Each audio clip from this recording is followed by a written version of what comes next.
আমাদের continuation part, this is governor series, and from governor series already you have completed up to Cornwallis. আর কর্নওয়ালিসের পরে এরপর থেকে যেটা আসছে আমাদের জন শোর। জন শোর mostly not most important governor at the time, খুব একটা ইম্পর্টেন্ট নয়, বাট তবুও এর আন্ডারে কয়েকটা পয়েন্ট খুব ভ্যালিড, যেগুলো খুব সেন্সিটিভ ভ্যালিড, এবং এই সেন্সিটিভের কারণে সেই পয়েন্টগুলো জাস্ট মনে রাখলেই হবে। পরীক্ষায় এক দুবার এসেছে সেই পয়েন্টগুলো, তবুও জেনে রাখা ভালো, যখন পড়ছি একদিক থেকে সবই পড়বো। আফটার কর্নওয়ালিস, কর্নওয়ালিস আমরা দেখেছি 1793 পর্যন্ত ছিল, অ্যান্ড দেন কেম জন শোর। দেখো জন শোর ভারতবর্ষে প্রথম আসে 1768-তে as a writer of East India company. East India company as a writer হিসেবে ভারতবর্ষে প্রথম আসবে। আর specially John Shore was very famous in his humanitarian value, অর্থাৎ মানবিকতার প্রতি প্রচুর ডিমান্ড ছিল এর, অর্থাৎ এর আগাগোড়াই মানবতার প্রতি দরদ একটু বেশি ছিল, অর্থাৎ অনেস্টি, যেটা আমরা ওয়ারেন হেস্টিংয়ের সময় দেখেছি। অনেস্টি দেখানোর জন্য নিজের অনেক মান সম্মান খোয়াতে হয়েছে, অর্থাৎ টাকা পয়সা, যেটা আমরা দেখেছি ওয়ারেন হেস্টিংয়ের ভিডিওতে। Later on Warren Hasting also converted into corrupted person. যাই হোক, জন শোরের সাথে ওয়ারেন হেস্টিংয়ের একটা স্টোরি রয়েছে, বলছি।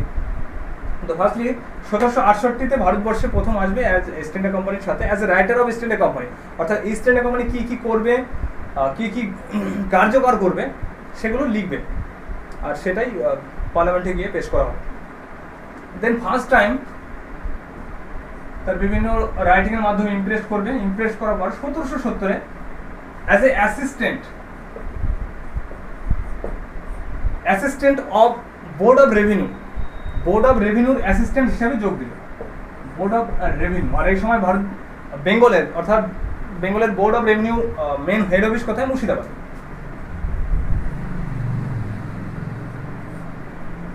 মুর্শিদাবাদে অবস্থিত বোর্ড অফ রেভিনিউ, আর সেখানে অ্যাসিস্ট্যান্ট হিসাবে, not head post. Okay, then after 1775 for the first time he entered into Calcutta council. 1775 প্রথমবার ক্যালকাটা কাউন্সিলে এন্টার করবে। ক্যালকাটা কাউন্সিলের মেম্বার হিসাবে যোগ দেবে 1775। বাট এখানে একটা ইন্টারেস্টিং স্টোরি ঘটবে। ক্যালকাটা কাউন্সিলিংয়ে আসার পর সামথিং হি রিয়ালাইজড, যেটা এর আগেই বলেছিলাম, যে এলিজা এমপে, কে ছিল এলিজা এমপে? এলিজা এমপে ছিল ফার্স্ট বিচারপতি আর first chief justice of supreme court, imperial court, যেটাকে আমরা বলেছি। এলিজা এমপে এবং এলিজা এমপের সাথে ওয়ারেন হেস্টিং একটা ভালো সম্পর্ক ছিল, অর্থাৎ ইন্টিমেট রিলেশন। যে কারণে দুজনে মিলে কারাপ্টেড কিছু কাজ করেছিল। তারপরে অনেক ট্রায়াল চলেছিল, ট্রায়ালের পিছনে জন শোরের বেশ কিছু হাত ছিল।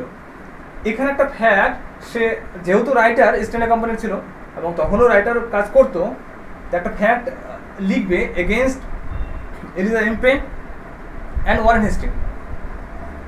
লেখার বিষয় ছিল কারাপশন, যে এলিজা এমপে এবং ওয়ারেন হেস্টিং দুজন মিলে কারাপশন করছে, সেই সময় সেরকম কিছু একটা লেখার চেষ্টা করবে।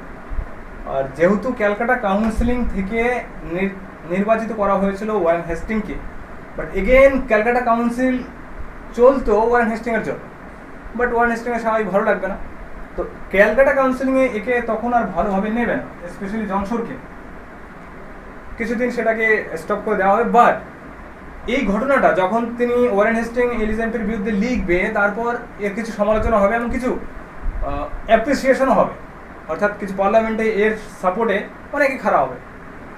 এ বুঝতে পারবে এর প্রতি পজিটিভ রেসপন্স অনেক পেয়েছে, অর্থাৎ কনফিডেন্স গেইন করবে। Then lastly 1785 return to England. 1785-তে ইংল্যান্ড চলে যাবে। ইংল্যান্ড চলে যাওয়ার পর again after gaining confidence he came back into India 1737 again India, অর্থাৎ ইন্ডিয়াতে আবার আসবে। ইন্ডিয়াতে আসার পর এবার এই সময় কে আছে? 1787 কর্নওয়ালিসের যত কাজকর্ম হবে, আমরা পার্মানেন্ট সেটেলমেন্ট সম্বন্ধে যখন বলেছিলাম তখনও বলেছিলাম দ্য ব্রেন চাইল্ড, অর্থাৎ মেন মেকার, বলতে পারি যে ব্রেন মাস্টার যদি কারো ছিল, পার্মানেন্ট সেটেলমেন্ট, তারপর চার্টার অ্যাক্ট। দেখো চার্টার অ্যাক্ট 1793 যখন চার্টার অ্যাক্ট হয়, সেটা তো পার্লামেন্ট থেকে পাস হয়ে এসেছে। আর এই চার্টার অ্যাক্টের কলামসগুলো এই জন শরীরই দেওয়া ছিল। জন শরীর এক্স্যাক্টলি সবগুলো নয়, most of the columns he was provided to British parliament. অর্থাৎ বলতে পারি চার্টার অ্যাক্ট 1753 যেটা 93 যেটা হয়েছে, সেটার পিছনে মুখ্য ভূমিকা ছিল এর। অ্যান্ড অলসো পার্মানেন্ট সেটেলমেন্ট, এই দুটোর পিছনে মুখ্য অবদান ছিল এর। এবং এটাও জানি আমরা যে 1700 কর্নওয়ালিসের সময় 1793-90 থেকে একটা ফেমাইন চলছিল বেঙ্গল এরিয়াতে। সেই ফেমাইন মোকাবেলা করার জন্য একটা কমিটি বসানো হবে, এবং সে মোকাবেলা করে উঠতে না পারার জন্য কর্নওয়ালিস তো বিদায়ী হয়ে যাবে। তারপর সেই সিচুয়েশনকে ওভারকাম করার জন্য জন শোর আসবে মার্কেটে। এবং জন শোর আসার পর মোস্টলি বিগেস্ট অ্যাচিভমেন্ট সেই সময় বলা হয়, সে বন্ধ করবে 1795-তে গিয়ে ফিমেল ইনফ্যান্টিসাইড। প্রেজেন্ট ডে যেটা এখন আমরা ভুক্তভোগী, এই ফিমেল ইনফ্যান্টিসাইড নিয়ে এখনো অনেকে আমরা বলি, লিখি, অনেকে এর এগেনস্ট অনেক কথা অনেক কিছু বলি, বাট যখন নিজের ব্যাপারে চলে আসে তখন সবাই চুপচাপ হয়ে যায়। এক্স্যাক্টলি এই ফিমেল ইনফ্যান্টিসাইড বন্ধ করেছিল জন শোর, বাট সেটা খাতা কলমে। বাকিটা তোমরা সবাই জানো, অনেক কিছুই আমাদের কনস্টিটিউশনে মেনশন করা হয়েছে, কজন মেনে থাকে। সবাই আমরা কনস্টিটিউশন রাইট নিয়ে লড়াই করি, this is our constitution right, this rights, but we usually forget our duties. আমাদের মধ্যে কনস্টিটিউশনে এটাও মেনশন করা রয়েছে ফান্ডামেন্টাল ডিউটিস। ডিউটি না করে আমরা অলওয়েজ রাইটের কথা ভাবি। দুটোই দরকার। যদি আমরা ডিউটি দাবি করি তো অবশ্যই তার সাথে আমরা রাইট যদি দাবি করি তো ডিউটিটা অবশ্যই করবো। তো এনিওয়ে, এই ফিমেল ইনফ্যান্টিসাইড বন্ধ করার জন্য মেনলি একে বলা হয়ে থাকে সেই সময়ের জন্য যে he was very big fan of human value. So anyway, even statement wise যদি কোনো কোশ্চেন থাকে হিউম্যানিটেন ভ্যালুর কার সময় ওয়াজ দ্য বেস্ট পজিশন এই সময়ের মধ্যে, তাহলে অবশ্যই ডেফিনেটলি জন শোরের মধ্যে।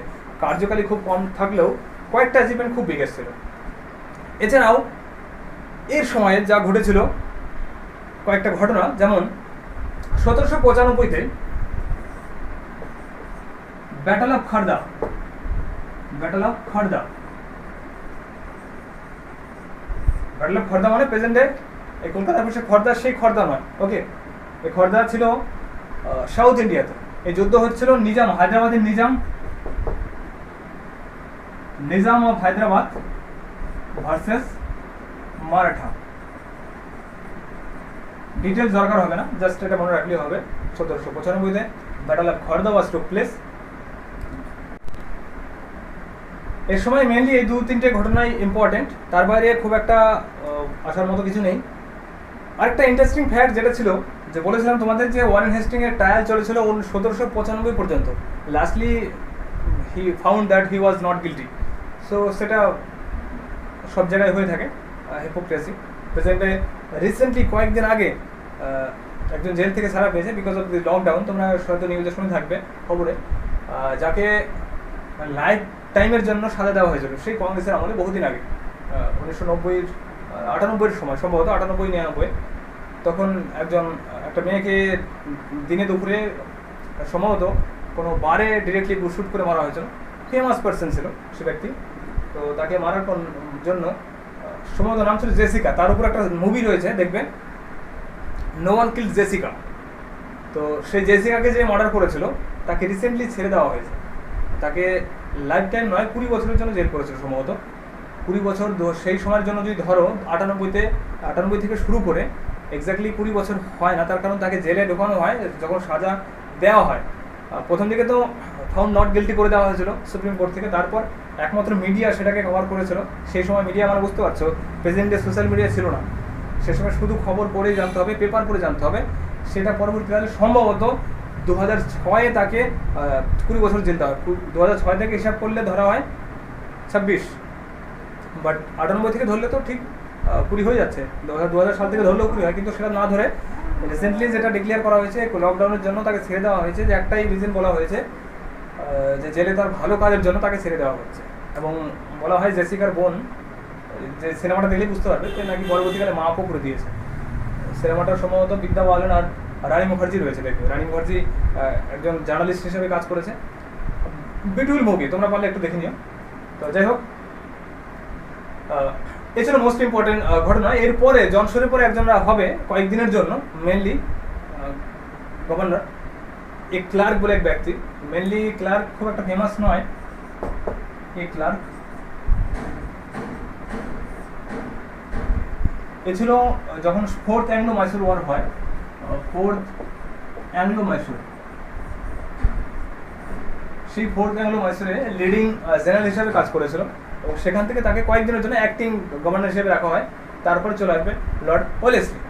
ওকে, নেক্সট পড়ছি আমরা লর্ড ওয়েলেসলি। ওকে, যতগুলো গভর্নর আমরা পড়বো তার মধ্যে Wellesley one of the most important. যেমন Warren Hasting, Robert Clive. Robert Clive important বলি জাস্ট কয়েকটা ওর মানে কন্ট্রিবিউশন রয়েছে, বাট ওয়ারেন হেস্টিংয়ের সময় অনেক কিছু রয়েছে। কর্নওয়ালিস, ওয়েলেসলি, বেন্টিং, এগুলো মানে ভুললে তো ভুল করেও চলবে না। এর সময় যা যা ঘটেছে এবং কি কি করেছে, আর মোস্টলি এর সময় সবাই জানি subsidy alliance. So point to point আমরা বোঝার চেষ্টা করবো।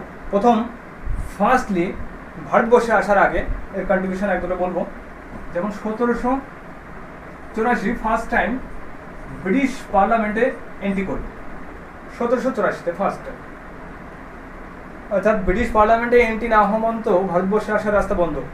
ইটস এ লজিক, মানে সিম্পল লজিক। তার কারণ ব্রিটিশ পার্লামেন্ট ব্রিটিশ থেকেই পাঠাবে ইস্ট ইন্ডিয়ার হয়ে, ব্রিটিশ পার্লামেন্ট হয়েই আসবে, এটা সিম্পল ব্যাপার। এরপরে ভারতীয় অ্যাফেয়ারের জন্য ইন্টারেস্ট হবে, ভারতে পাঠানো হবে 1793-তে। 1793-তে ইন্ডিয়ান রেভিনিউ অ্যাফেয়ার্স সম্বন্ধে রিলেটেড করে ভারতে পাঠানো হবে ইন্ডিয়াতে, রেভিনিউ ডিপার্টমেন্টের affairs. Definitely most of the east Indian revenue বিষয়ে আসবে, কারণ এদের মেন টার্গেটই রেভিনিউ, অন্য কিছু লজিক থাকার কথাও নয়। এক দুজন এক্সাম্পল পাবো। জনসন যখন প্রথমে যখন আসবে, ইনিশিয়ালি আসবে as a writer, but later one converted into assistant of revenue director, revenue board of control. So it's a natural thing. Then এর ফেমাসলি এর কন্ট্রিবিউশনের জন্য বেঙ্গল এরিয়াতেই একে আমরা একটা টার্ম ইউজ করে থাকি। দেখো এর ফুল নাম আমরা লর্ড ওয়েলেসলি বলবো, কিন্তু রিচার্ড শব্দটা অবশ্যই যোগ রয়েছে। কোথাও যদি পেয়ে থাকো যে ফুল নেম তাহলে রিচার্ড লর্ড ওয়েলেসলি, এটা মাথায় রাখবে। আর একে আর একটা ফেমাসলি যেটাকে আমরা ডেকে থাকি টাইগার অফ বেঙ্গল। বেশ কিছুবার পরীক্ষায় এসেছে that which general is known as, which governor general is known as the tiger of Bengal, that is Lord Wellesley. Why he is called Tiger of Bengal? Because he faced one most tiger, that is Tipu Sultan in South India. আর যেহেতু Tipu সুলতানকে face করেছিল south ইন্ডিয়ার tiger যাকে বলতাম, আর এ ছিল সে সময় বেঙ্গলে, basically সে কারণে একে বলা হতো টাইগার অফ বেঙ্গল সেই সময়। দেন কন্ট্রিবিউশনের মধ্যে এর সময় কি কি হয়েছে, মোস্টলি ফেমাস ইম্পর্টেন্ট ঘটনাগুলো, তারপরে মোস্ট সাবসিডি অ্যালায়েন্স সম্বন্ধে বলছি। ঘটনাগুলো ডিরেক্টলি তোমাদের কোশ্চেন আসবে, জাস্ট মুখস্থই করতে হবে, এর বাইরে তেমন কিছু আমি ডিটেল বলতে চাইছি না। Firstly second Anglo Maratha war.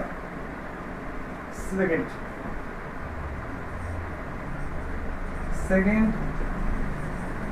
Anglo Maratha war কত সালে হয়েছিল? 1803 থেকে 5 আর 2 থেকে 5, অনেক বই অনেক রকম লেখা রয়েছে। এটা বলছে সেকেন্ড অ্যাংলো মারাঠা। তাহলে ফার্স্ট অ্যাংলো মারাঠা কার সময় ছিল? ওয়ারেন হেস্টিংয়ের সময়। আশা করি বলেছি। রিজন কি এগুলো অ্যাংলো মারাঠা হওয়ার পিছনে? প্রথমটা যেখানে হয়েছে তার পরবর্তীকালে ওই প্রথম অ্যাংলো মারাঠা হওয়ার যে কারণে হয়েছে, ঠিক প্রত্যেকটা ওই একটা থেকে শুরু হয়েছে। মানে ফার্স্ট অ্যাংলো মাইসুর ওয়ার থেকেই, সরি আমি মাইসুর ওয়ার বলছি, Anglo Maratha war, first Anglo Maratha ওয়ারের শুরু থেকেই আগামী দিনের ভবিষ্যতের জন্য দুটো মারাঠা ওয়ার তৈরি করে দিয়ে চলে গেছে। তার রিজন কি যখন মারাঠাদের সম্বন্ধে পড়াবো তখন ডিটেলস বলবো, অসুবিধা নেই, জাস্ট এখন টাইমটা শুধু মনে রাখলেই হবে। দেন মোস্টলি এর সময় আরও কি ঘটে? Fort William college. Fort William college কত সালে হয়? 1800। দেখো 1800-তে হবে ঠিকই, কিন্তু 1806 আর 4-এ গিয়ে এটাকে বন্ধ করে দেওয়া হবে। ওর কোথাও 1802-এ গিয়ে বলা হয়। ফোর্ট উইলিয়াম কলেজ ভারতবর্ষে কোথায়? কলকাতাতে হবে। আর কেন করা হয়? মেনলি সিভিল সার্ভেন্টদেরকে ট্রেনিং করার জন্য। সিভিল সার্ভেন্ট অর্থাৎ সাপোজ ইস্ট ইন্ডিয়া কোম্পানির হয়ে যখন সিভিল সার্ভিস করবে, আর ইস্ট ইন্ডিয়া কোম্পানির হয়ে মানে সেই সময় civil service means east India কোম্পানির হয়ে করতে হবে। তো ওদেরকে ইন্ডিয়ান যদি কাউকে নিতে হয় তো ইন্ডিয়ান ল্যাঙ্গুয়েজ শেখাতে হবে, ইভেন ইন্ডিয়াতে যদি ওদের থাকতে হয় তাহলে বিদেশিদের ইন্ডিয়ান ল্যাঙ্গুয়েজ শিখতে হবে। এই বিভিন্ন রকম ল্যাঙ্গুয়েজ শেখার আদান প্রদানের বিষয়টা ছিলই, তার সঙ্গে ট্রেনিং পারপাসের জন্য করা হয়। প্রেজেন্টে তো ইউপিএসসির ট্রেনিং বিভিন্ন জায়গায় রয়েছে। কোথায় রয়েছে? মাইসোর রয়েছে, হায়দ্রাবাদে আছে। মাইসোর মিনস মসুরি, সরি মাইসোর বলছি, দেহরাদুনে, মসুরিতে রয়েছে। আর ডাব্লিউবিসির জন্য তো প্রত্যেক গ্রুপের জন্য ডিফারেন্ট ডিফারেন্ট জায়গাতে রয়েছে। তো সেই সব ট্রেনিং সেন্টার কথা বলা হয়েছে। পরবর্তীকালে এটাকে বন্ধ করে দেওয়া হয় আর এটা নিয়ে চলে যাওয়া হয় লন্ডনে। নিয়ে যাওয়ার কারণ কি? এরা বুঝতে পেরেছিল যদি এই দেশে ট্রেনিং পারপাসে ট্রেনিং সেন্টার খোলা হয় তাহলে হয়তো ইন্ডিয়ানরা একটু বেশি কিছু শিখে যাবে। This is the logic. এই লজিকে নিয়ে ওখানে নিয়ে চলে যাওয়া হয়, অর্থাৎ পরবর্তীকালে যত সিভিল সার্ভেন্ট হবে সেখানে গিয়ে ট্রেনিং করে তারপর আসতে হবে। এটা হচ্ছে ফ্যাক্ট। এবং এর হয় একমাত্র একটা কোশ্চেন হলেও হতে পারে, the question is who was the only principal of this college. Only principal কেন বলছি? একমাত্র প্রিন্সিপাল, তার কারণ এটা বন্ধ হয়ে যাবে। একমাত্র প্রিন্সিপাল এই জন্যই বলা হয়েছে, এরপরে আর সম্ভাবনা থাকে না। যার নাম ছিল গিলক্রিস্ট, জন গিলক্রিস্ট। জন গিলক্রিস্ট।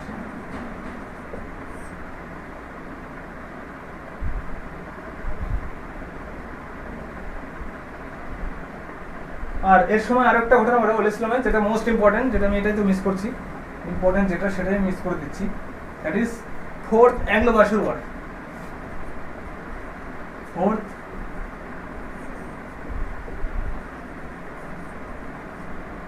অ্যাংলো মাইসোর 1799।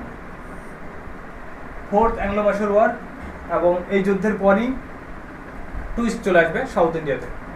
তার কারণ টিপু সুলতানের ইতিহাস শেষ হয়ে যাবে, আর যেই টিপু সুলতানের ইতিহাস শেষ হয়ে যাবে সাউথ ইন্ডিয়া রাজ করা খুব ইজি হয়ে যাবে বিষয়টা। আর এই details fourth Anglo Mysore war কেন কীভাবে, এই ডিটেলস আমি বলছি না, কারণ মাইসোর হিস্ট্রিতে ডিফারেন্টলি করানো হবে, চাপে। এর বাইরে the most important incident that is subsidy alliance. Subsidy অ্যালায়েন্সের আগে আরও কয়েকটা ঘটনা বলে নিই, তারপরে বলছি। সাবসিডি অ্যালায়েন্স মেনলি করা হয় 1798। বাট তারপরে ঘটনাগুলো একটু বলে নিই, তারপরে আমি 1798 সাবসিডি অ্যালায়েন্স সম্বন্ধে বলছি। তারপরে যখন সে চলে যাবে, অর্থাৎ টাইম পুরো শেষ হয়ে যাবে, তখন চলে যাবে 1805-এ বিদায় নিয়ে চলে যাবে।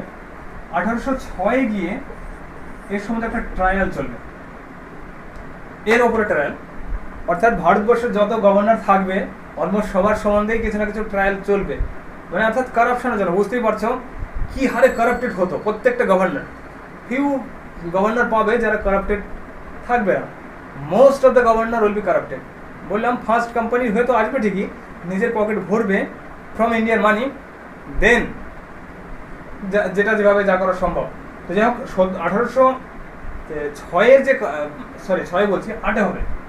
1808-এ গিয়ে যে এর বিরুদ্ধে ট্রায়াল চলে ব্রিটিশ পার্লামেন্টে, তার রিজন কী ছিল? রিজন ছিল আবাদ রিজিয়ন, আবাদ প্রেজেন্টে অযোধ্যা, ইউপি। সেখানে ব্রিটিশদেরকে তাড়িয়ে দেওয়া হয়েছিল, ব্রিটিশ বিজনেসম্যান অর্থাৎ ব্রিটিশ ট্রেডারদেরকে সুবিধা দেওয়া হয়নি বেশি পরিমাণে। This is the logic. আর এই লজিকের উপরে, এই পয়েন্টের উপর ভিত্তি করে একে কোর্টে পেশ করা হয় ব্রিটিশ পার্লামেন্টে, যে এই ব্রিটিশদেরকে এখানে জায়গা নেই। তার কারণ হিসাবে হয়তো ব্রিটিশরা জেনে যাবে কতটা কারাপশন হচ্ছে, কতটা টাকা নিজের পকেটে ঢোকাচ্ছে। এই জন্য ভারতীয়দের বেশি অধিকার দিয়েছিল এই সময়। তো এই লজিক কতটা সত্য কতটা মিথ্যা সেটা তো ঈশ্বরই জানে। এনিওয়ে, জাস্ট এই টার্মটা মনে রাখলেই হবে। 1806-এ জাস্ট এর বিরুদ্ধে একটা 1808-এ এই বিরুদ্ধে একটা ট্রায়াল হয়েছিল, দ্যাটস ইট। অ্যান্ড দেন এরপরে ভারতের বাইরের কাহিনী বলেছি আমি। 1809-এ সে অ্যাম্বাসাডার হবে স্পেনের।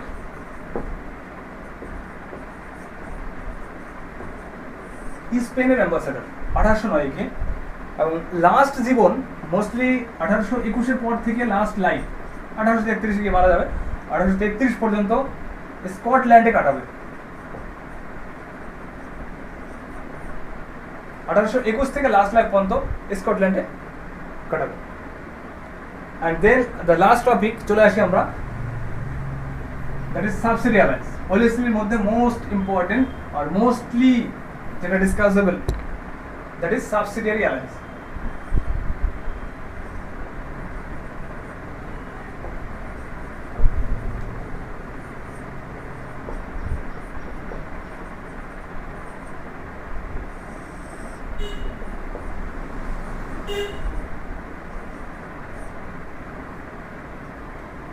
সাবসিডি অ্যালায়েন্স থেকে একদম ফেভারিট এরিয়া, ইউপিএসসি পিএসসি যেটাই বলো, কোশ্চেন থাকেই থাকে।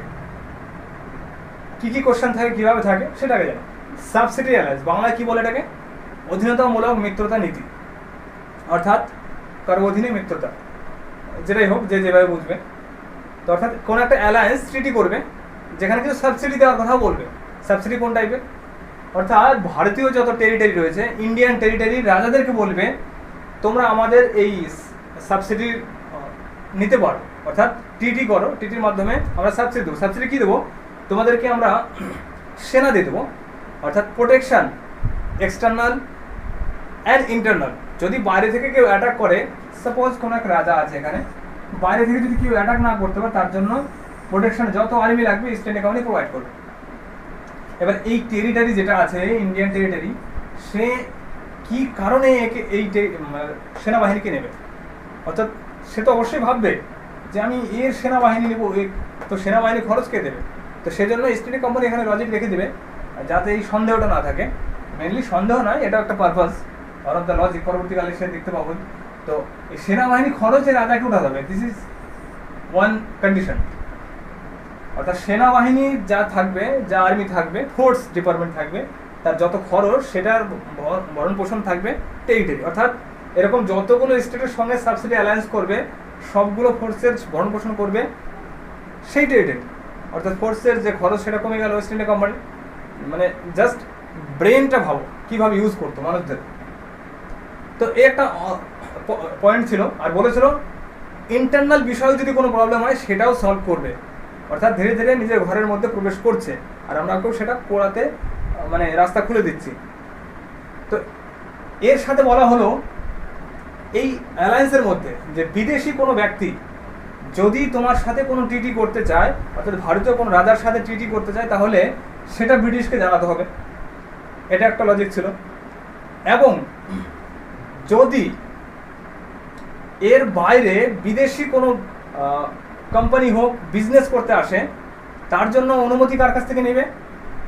যদি ইন্ডিয়ান টেরিটরি সেদের সঙ্গে বিজনেস করতে চায়, ফার্স্ট কোম্পানির সাথে অনুমতি নেবে, তারপরেই চলবে বাকি কাজ।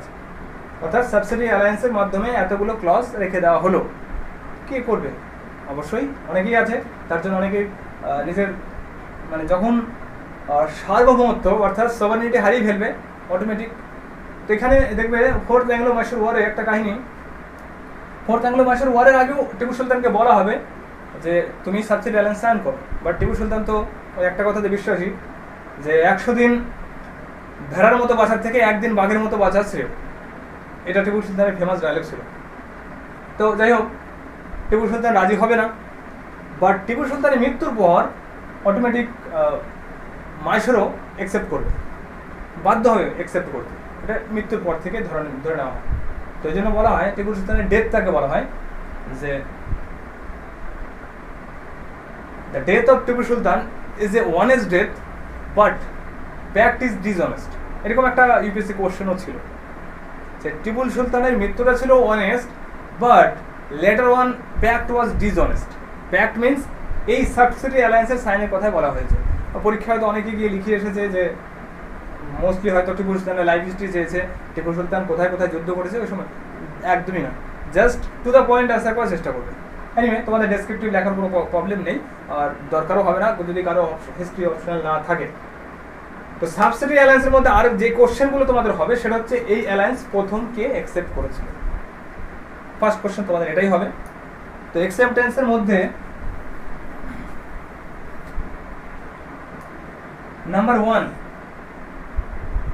নিজাম অফ হায়দ্রাবাদ।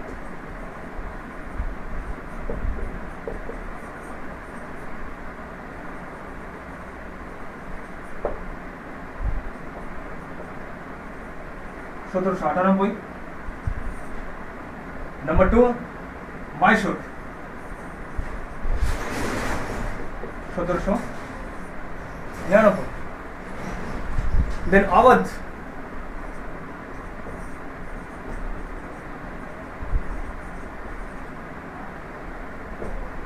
আওয়াধ কত সালে হবে? 1801।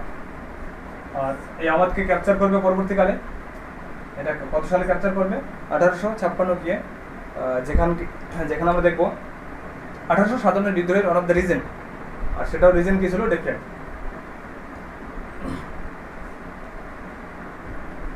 দেন সিন্ধ,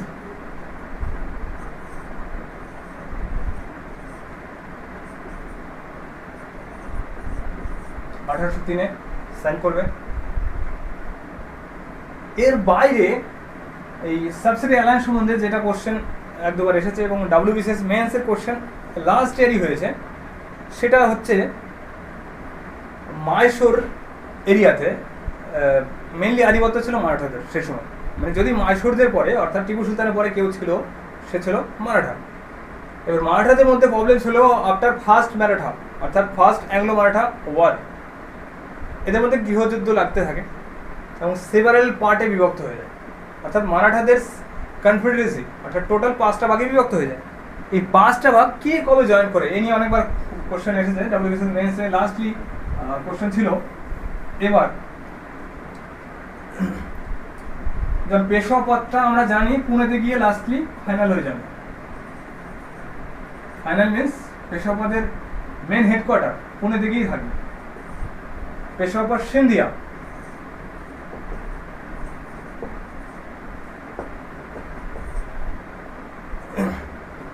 ভোসলে,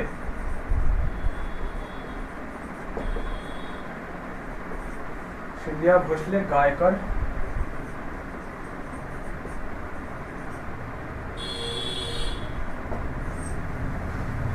গায়করের পর লাস্টলি হলকার্স।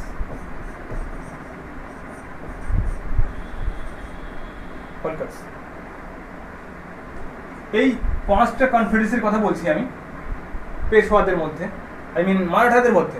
মোস্টলি এই 5টা কনফেডারেসিতে ভাগ হয়ে যাবে। তো পেশোয়া মেনলি সাবসিডি অ্যালায়েন্স গ্রহণ করবে, অ্যাকসেপ্ট করবে। কোথাও লেখা রয়েছে 1801, আবার কোথাও 1802।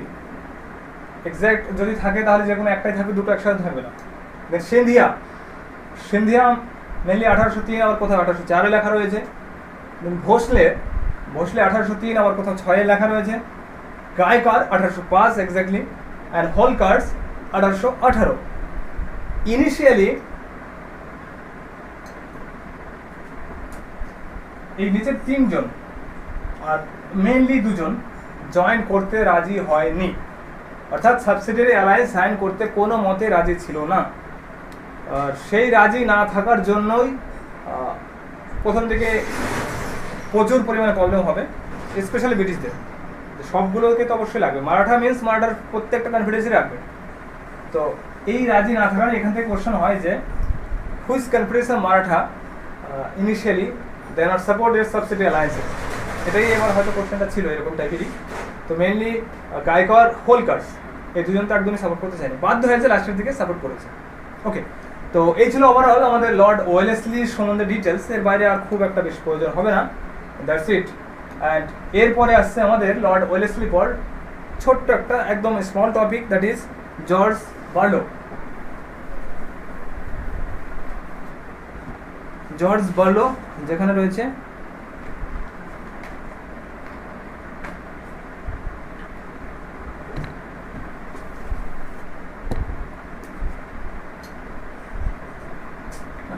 কাজ হচ্ছে না এখন আর।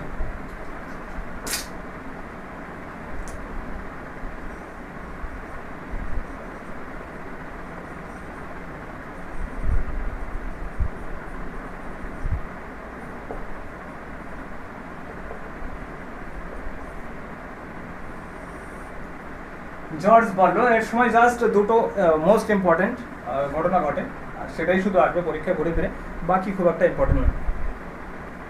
বলা হয় একে অনেক সময় যে অ্যাক্টিং প্রেসিডেন্ট হিসেবে, অ্যাক্টিং গভর্নর হিসেবে শুরুয়াত ছিল, যে হয়তো কয়েক মাসের জন্য করবে, কিন্তু সুইটেবল গভর্নর না পাওয়ার জন্য একে কন্টিনিউ 2 বছর মতো, অলমোস্ট প্রায় 2 বছরের মতো কন্টিনিউ করেছিল গভর্নরশিপ। তো ফার্স্টলি এর সময় 1806 ভেলুর মিউটিনি হয়েছিল। ভেলুর মিউটিনি, ভেলুর প্রেজেন্টে ভেলুর যেখানে অবস্থিত, আর মিউটিনি যখন বলছি অর্থাৎ গভর্নমেন্টের এগেনস্টে rage from their government servant. সেখানকার সেনাবাহিনীর মধ্যে ওই এরিয়াতে যেমন 1857 বিদ্রোহের মেন কারণ কি ছিল? কার্তুজ সিস্টেম, যেখানে বলা হয়েছে ধর্মীয় বিষয়ে ভেদাভেদ তৈরি করার জন্য যে কার্তুজ যে সিস্টেমটা, সেখানে গরু এবং শুয়োরের চর্বি মিক্স করে দেওয়া হয়েছিল, আর সেটা বাস্ট করার জন্য মুখ দিয়ে ছিটতে হতো। হিন্দুদের জন্য প্রবলেম, মুসলিমদের জন্য প্রবলেম। সিমিলারলি এইখানেও ভেলুরে সেই সময় প্রবলেম ছিল কিছু ড্রেস পরিধানের জন্য। ড্রেসে বলে দেওয়া হলো মোস্টলি সে সময় কি প্রেজেন্টও চলে, হিন্দুদের যে পাগড়ি পরা সিস্টেম এবং ড্রেস চেঞ্জ সেটা পরা যাবে না, হিন্দুদের বলে দেওয়া হলো।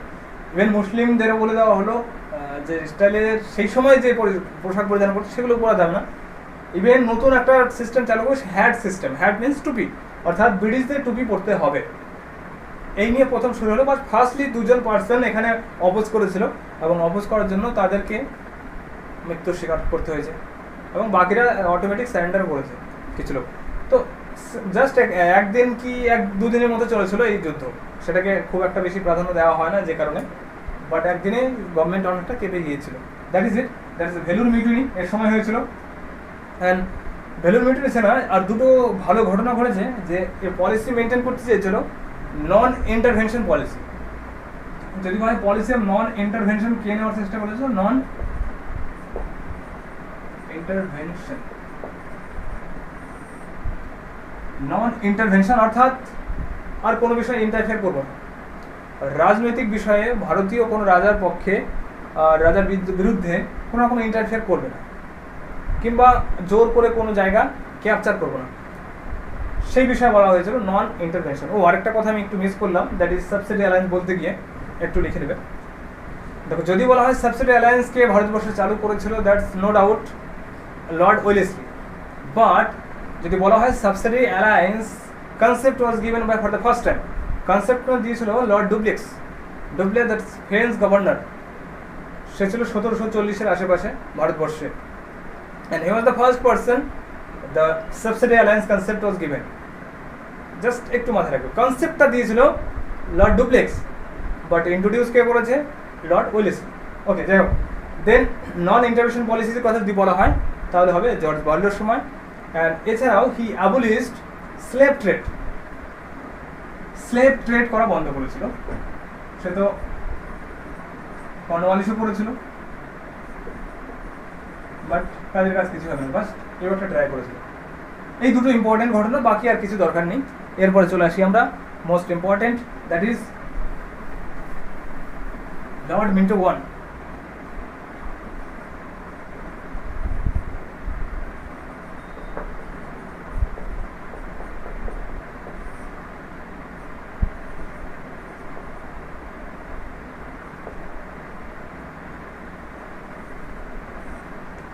লর্ড মিন্টো ওয়ান 1807 থেকে 13।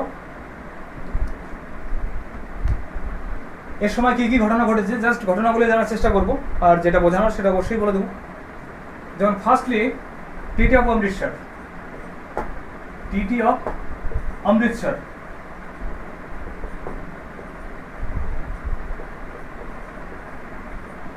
ট্রিটি অফ অমৃতসর 1809 কার মধ্যে হয়েছিল?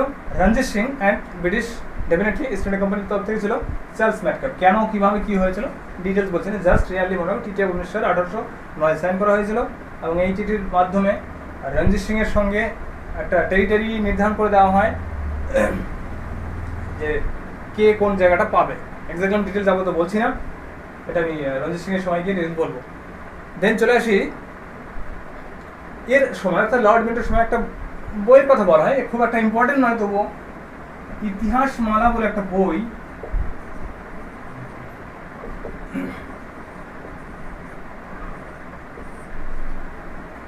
ইতিহাস মালা, এটাকে বাংলাতে ট্রান্সলেট করেছিল William Carey. It was firstly in English, then converted into Bengali. বাংলাতে সবাই পড়বে ফার্স্ট টাইম কোনো হিস্ট্রি রিলেটেড কিছু, সে বইটার বেশ কয়েকবার কোশ্চেন এসেছে।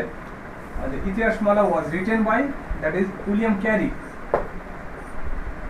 উইলিয়াম ক্যারি ইতিহাস মালা লিখেছে জাস্ট লর্ড মিন্টোর সময়, এটা মনে রাখলে হবে, তার বাইরে আর কিছু দরকার হবে না। এরপরে চলে আসবো আমরা এর সময়, লর্ড মিন্টোর সময় যেটা মোস্ট ইম্পর্টেন্ট ইনসিডেন্ট ঘটে, that is charter act.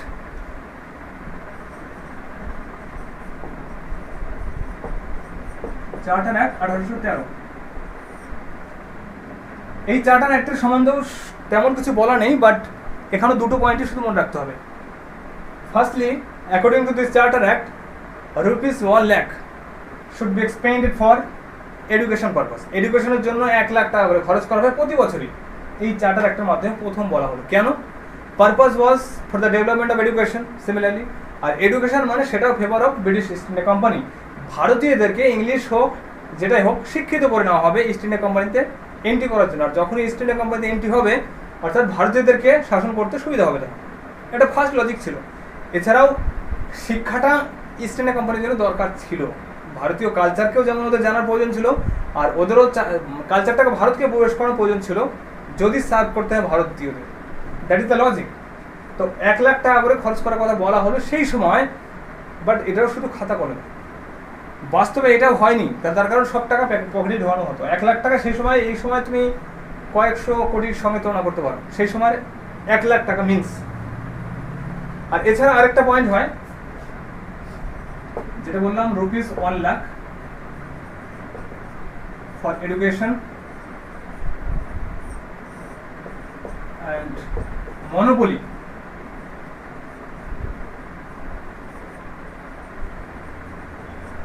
Monopoly was ended. British East India কোম্পানির মনোপলি শেষ হয়ে যাবে ভারতবর্ষ থেকে, বাট এক্সেপ্ট টি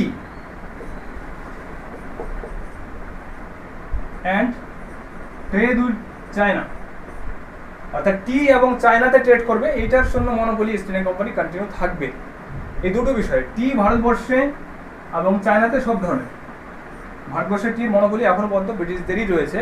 যদি বলা হয় টি ভারতবর্ষে কে কান্ট্রি ইন্ট্রোডিউস করেছে, নট ইস্ট ইন্ডিয়া কোম্পানি। ভারতবর্ষে টি চালু করেছিল পর্তুগিজরা first, but East India company monopoly হয়ে যায় পরবর্তীকালে। Just imagine. এই দুটো মোস্টলি ইম্পর্টেন্ট, বাট এখানে একটা কোশ্চেন একটু ডিফিকাল্ট লেভেলে যদি আমি বলি, the impact of charter act 1833 was decentralization or deindustrialization in India. Statement wrong or right? কি করে বুঝবো যে চার্টার অ্যাক্ট 1813 কারণে ভারতবর্ষে ডিইন্ডাস্ট্রিয়ালাইজেশনে পরিণত হবে? লজিক হয়তো মাথায় ঢুকছে না, বুঝতে পারছি।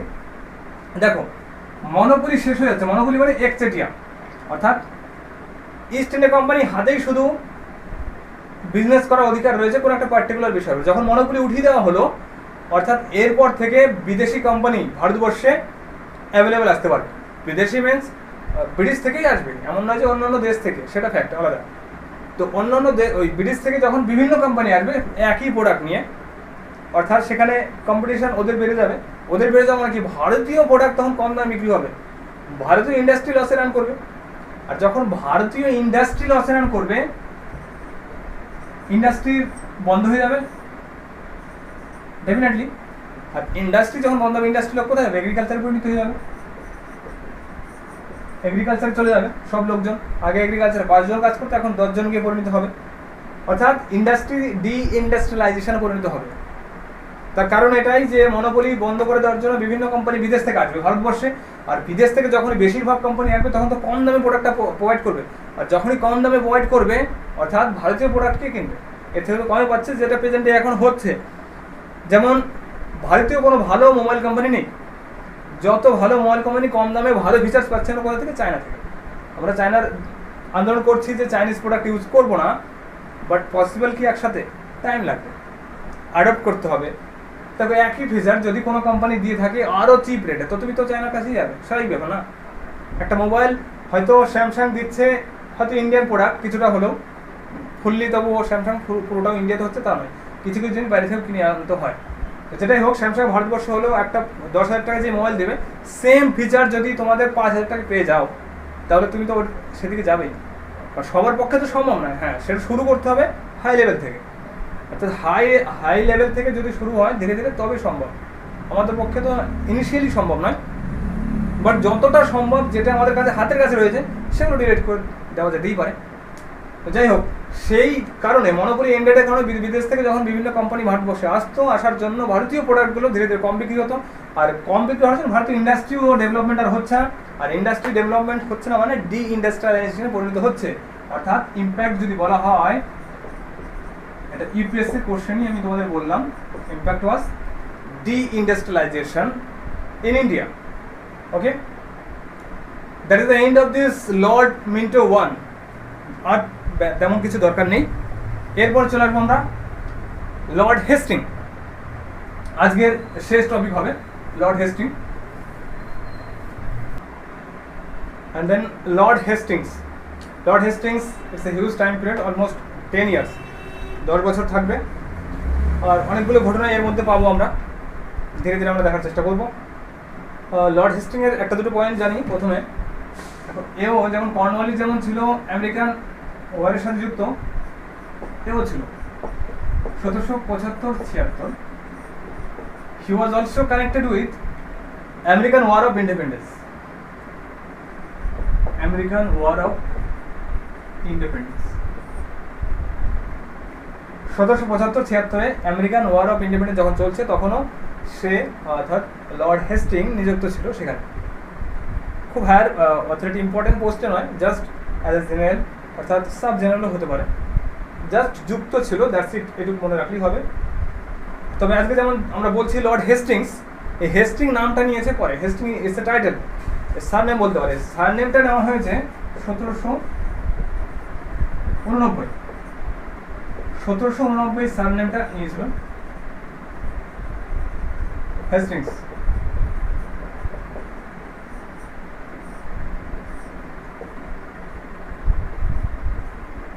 তাহলে এর আসল নাম কি? This is the logic. আসল নাম mainly real name Francis Edward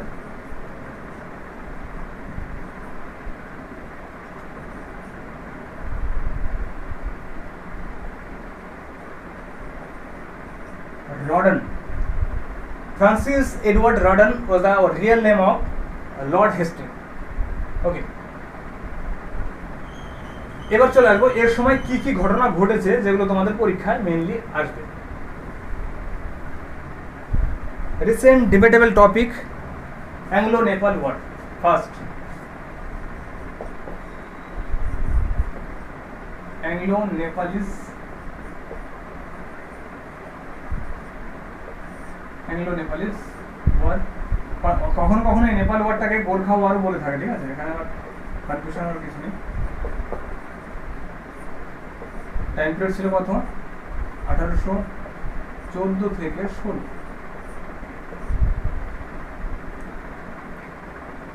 present day যেটা নিয়ে ইস্যু চলছে, কালাপানি ইস্যু, এক্স্যাক্টলি সেটার কথাই বলছে। কালাপানি ইস্যু নিয়ে যে প্রবলেমটা চলছে, সেই ব্রিটিশদের সময় থেকে কনফ্লিক্ট শুরু হয়ে গেছে। বাট প্রেজেন্ট ডে ইটস ইন্ডিয়ার পক্ষে I think valid logic as per British government.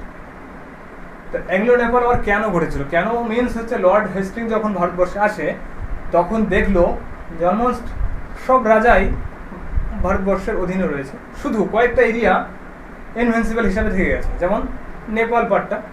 প্রেজেন্টে যেটা নেপাল দেখছো সেই সময় সেটা আর এর থেকেও বিগেস্ট ছিল। সিকিম থেকে শুরু করে, সিকিম মেঘালয় পার্ট ছিল, উত্তরাখণ্ড, তার উপরে উত্তরাখণ্ডের উপরে কী চলে যাবে? অরুণাচল প্রদেশ, সরি হিমাচল প্রদেশ। হিমাচল প্রদেশ পর্যন্ত ছিল নেপাল পর্যন্ত। এখন তো হিমাচল প্রদেশ, উত্তরাখণ্ড মোস্ট ইন্ডিয়ার মধ্যেই রয়েছে, সিকিম আলাদা সেপারেট ইন্ডিয়ার মধ্যে রয়েছে। তো সেই সময় ছিল, অর্থাৎ এই যুদ্ধের আগে পর্যন্ত ছিল নেপাল। আর তার জন্য অনেক কন্ট্রিবিউশন ছিল ওদেরই, গোর্খাদের। তো এই যুদ্ধ হওয়ার কারণ একটাই, যে হেস্টিং ভেবেছিল সবই আমাদের অধীনে রয়েছে, শুধু নেপালকে দরকার। নেপালকে দরকার এটার কারণ ছিল তিব্বত, অর্থাৎ তিব্বতের সঙ্গে বিজনেস করবে, সেই সিল্ক রুটটাকে ক্যাপচার করার জন্য মেনলি সেই সময়। আর তার জন্য নেপালের উপর দিয়ে যেতে হবে, আদারওয়াইজ ঘুরে যেতে হবে, ঘুরে যাওয়াটা ইম্পসিবল। এটা ছিল একটা লজিক।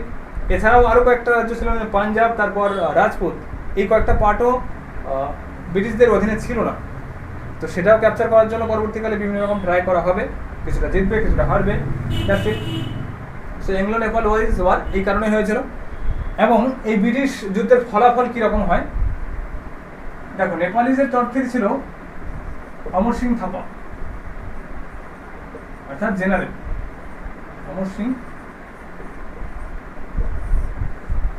আর ব্রিটিশদের তরফ থেকে ছিল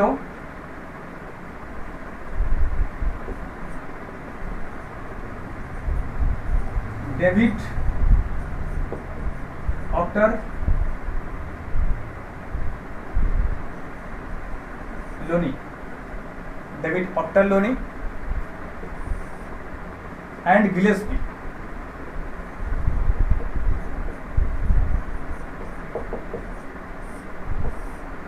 এই দুজনের নামই পেয়ে থাকি আমরা, এবারও পাই, বাট এই দুজনের নামই পাবে মোস্ট। প্রথম দিকে গিলেস্পি যাবে এই অমর সিং থাপার যুদ্ধ করতে, বাট বলা হয় প্রথম থেকে যখন যাবে এই যুদ্ধক্ষেত্রে মারা যাবে, এবং ডেভিড অক্টার লোনি পরে যাবে, এবং পরে গিয়ে সেখানেও খুব একটা সাকসেস হবে না, বাট যখন সেনাবাহিনীর সংখ্যা বাড়িয়ে দেওয়া হবে তখন সাকসেস হবে। এখানে নেপালদের বিরুদ্ধে যুদ্ধ করতে অনেকটাই মানে কঠিন সিচুয়েশনের মোকাবিলা করতে হয়েছে, তার কারণ ব্রিটিশরা অভ্যস্ত ছিল না পাহাড়ি এরিয়ায় যুদ্ধ করতে, আর সেই জন্য অনেক হতাহত করতে হয়েছে, যেমন গিলেস্পি জীবন হারিয়েছিল নিজের। এছাড়াও যুদ্ধে হতাহত প্রচুর হয়েছিল, হতাহত হওয়া সত্ত্বেও ব্রিটিশরাই জিতেছিল। জেতার একটাই কারণ ছিল টেকনোলজি এতটা ডেভেলপ যে সম্ভব ছিল না। ইভেন এই যুদ্ধ হওয়ার পর ব্রিটিশরা এতটাই ইমপ্রেসড হবে, গোর্খাদের একটা সেপারেট রেজিমেন্ট করে দেওয়া হবে, মানে 1814 পর গোর্খা রেজিমেন্ট ব্রিটিশদের মধ্যে করে দেওয়া হবে, ব্রিটিশদের সেনাবাহিনীতে। এবং 1857 যে বিদ্রোহ হয়েছিল, 1857 বিদ্রোহে গোর্খা অলমোস্ট, অর্থাৎ ব্রিটিশ আর্মিতে যত পার্সেন্ট ছিল তার মধ্যে 90% গোর্খাস ব্রিটিশদের হয়ে লড়ছে, এবং এরা জেতার একটা কারণ হিসেবে এটাও বলা হয় যে গোর্খারা ছিল ব্রিটিশদের সাপোর্টে। তো স্বাভাবিক প্রেজেন্টে বলা হয় ভারতবর্ষের যত ব্যাটালিয়ন রয়েছে, Gorkha regiment one of the best and bravest regiment প্রেজেন্টে as well.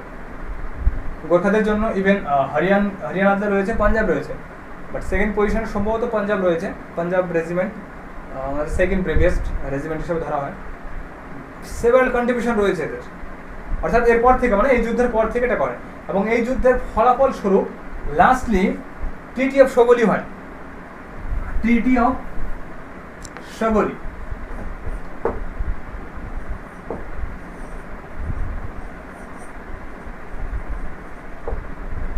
Treaty of Sugauli sign করা হয় 1815-16 কেন বলছি, 15 সালের ডিসেম্বর মাসে ফার্স্টলি এটাকে সাইন করা হয়েছিল, বাট রেটিফাই করা হয়েছিল 16 মার্চ মাসে গিয়ে।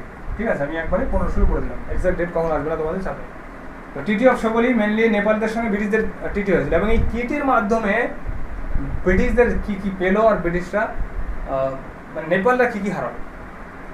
তো অ্যাকর্ডিং টু দিস ট্রিটি, তোমরা একটু লিখে নেবে, according to this treaty British occupied Kumaon region, Garhwal region and Teesta Duars. Teesta এরিয়াতে যেটা রয়েছে Terai and Duars, part of Terai and Duars. লেখাটা ঠিক হচ্ছে না, তোমরা একটু লিখে নাও। Part of Terai and Duars Teesta পর্যন্ত রয়েছে, অ্যান্ড সিকিম অলসো, অর্থাৎ ব্রিটিশ সিকিমটাও পেয়ে যাবে।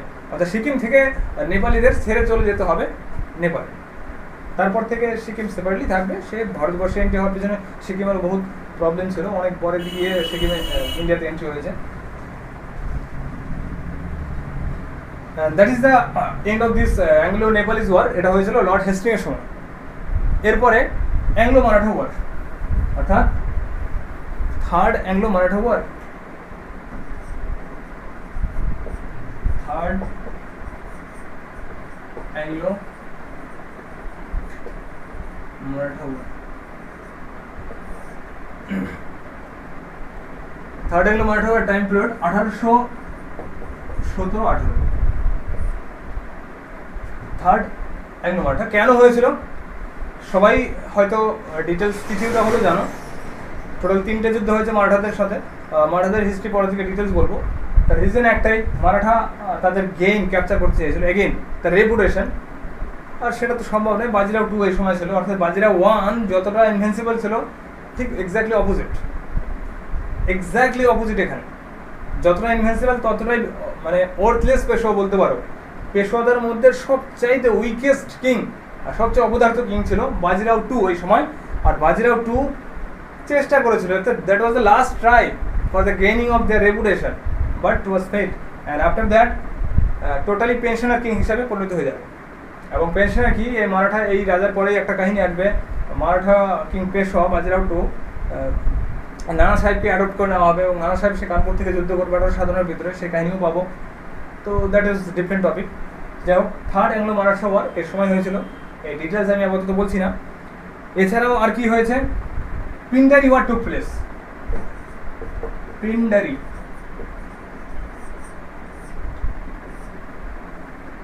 পিন্ডারি ওয়ার টুক প্লেস এর সময় এক্সাক্ট টাইম যদি বলা হয় 1817-18।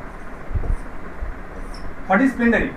Pindari is a type of a tribes, tribe যারা ডাকাত মানে ডাকাতি কাজগুলো করতে হবে, চোর ডাকাতি কাজ করতো। একটা সময় শুনে থাকবে তোমরা অ্যানসেস্টারদের কাছ থেকে, মেনলি বাড়িতে দাদু দিদিমা কিংবা ঠাকুরদা বাবাদের কাছ থেকে গল্প শুনবে, বাড়িতে যখন চোর ডাকাত আসতো ঘর ভেঙে, অর্থাৎ মাটি খুঁড়ে ঘরের মধ্যে ঢুকতো, সেখান থেকে চুরি করে নিয়ে যেত। এছাড়াও এক দল অনেকগুলো আসতো একসাথে। তো সেই সব সময় একটা গ্রুপকে কেন্দ্র করে বলা হতো পিন্ডারি গ্রুপ। যখন বলা হতো হ্যাঁ পিন্ডারি গ্রুপ আসছে, খুললেও গ্রাম এরিয়া পর্যন্ত পুরো ভয় পেত। 100-200 মানুষ একসাথে ডাকাত করতে চলে এসছে, কী করবে? প্রত্যেকের বাড়িতে এখনকার যুগে যেমন উইপেন্স অস্ত্রপাতি রয়েছে, সেই সময় সম্ভব ছিল না। সিম্পলি ছোটো ছোটো উইপেন্স ইউজ করতে হতো। সবার হাতে যখন বড় বড় বন্দুক থাকবে কী করে সম্ভব? আর বিগেস্ট উইপেন্স সেই সময় নিয়ে এত। তো এই পিন্ডারি ওয়ার সেই সময় হয়েছিল। এর সময় পিন্ডারি ওয়ার বলা হয় অ্যাকচুয়ালি। পিন্ডারি এদের বিরুদ্ধে, এদেরকে তাড়ানোর জন্য যে যুদ্ধটা করা হয়েছে পিন্ডারি ওয়ার বলা হয়। এই পিন্ডারিদের লিডার ছিল একজন ফেমাস পার্সন, আমির খান। আমির খান প্রেজেন্টে আমাদের বলিউডের সবাই জেনে থাকি, বাট সেই আমির খান নয়, বাট আমির খান। ওকে, আমির খান নামে অন্য এক ব্যক্তি সে সময় ছিল। এছাড়াও আর 2-3টে important incident Warren Hasting, lord Hasting এর সময় ঘটবে। যেমন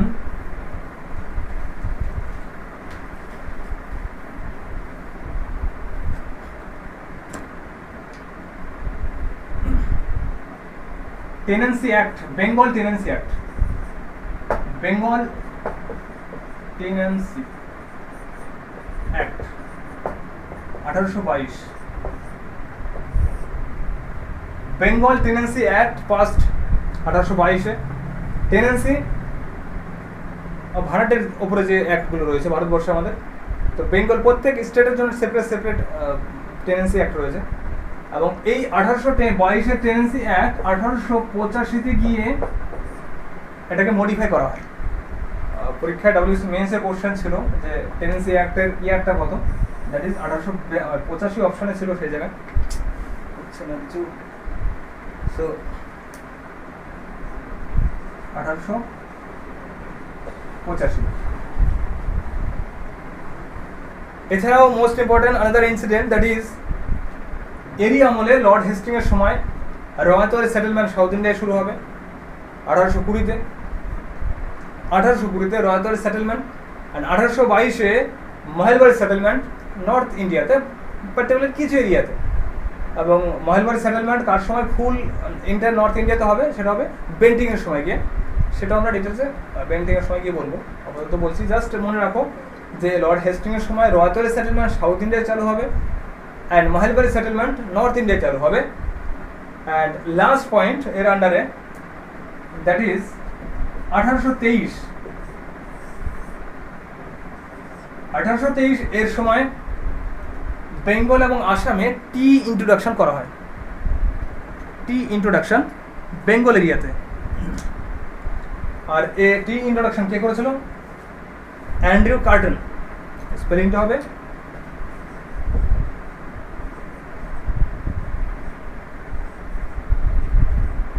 কার্টন।